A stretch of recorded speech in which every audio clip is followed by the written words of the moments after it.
I own more than 10 socks. So does that mean I'm disqualified from being a minimalist now?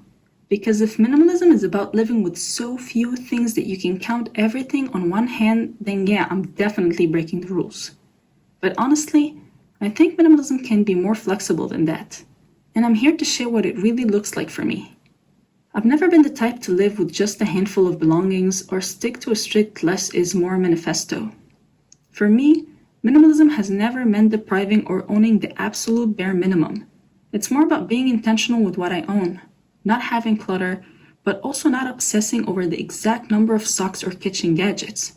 I want to live simply, but comfortably, and sometimes that means owning things that bring me joy or just make my day easier.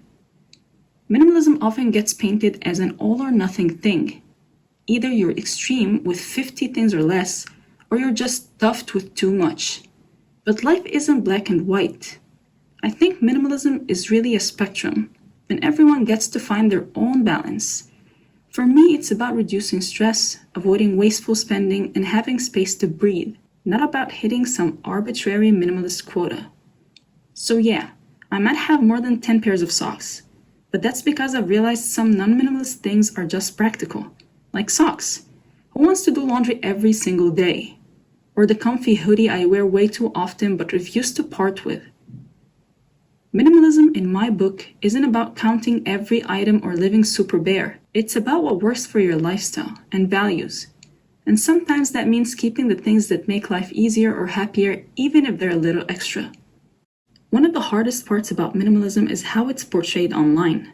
Those perfect photos of spotless rooms with just a chair and a plant can make you feel like you're failing if your place isn't exactly that. I've definitely felt that pressure. But minimalism isn't a competition. And the way you live doesn't have to look perfect or Instagram worthy. It's your life, and your comfort is the goal, not someone else's standards. Instead of obsessing over item counts, I focus on habits that reduce clutter and simplify my life. Like being mindful about new purchases. Do I really need this? Regularly donating or selling things I no longer use. Choosing quality over quantity. Keeping my digital space organized. Saying no to stuff that doesn't add value. I'm definitely not perfect at this, but it's about progress, not perfection. Minimalism looks different for everyone, because our lives and priorities are different.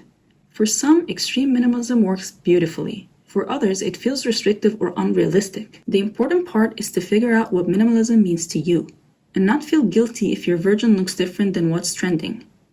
At the end of the day, minimalism is about freedom from stress, clutter, and unnecessary obligations. And if I can find that freedom while still owning more than 10 socks, that's okay. I hope this video helps anyone who feels they're not minimalist enough to know that's totally fine. Minimalism is a personal journey, and it should fit your life, not the other way around. I'd love to hear your story. How do you define minimalism for yourself?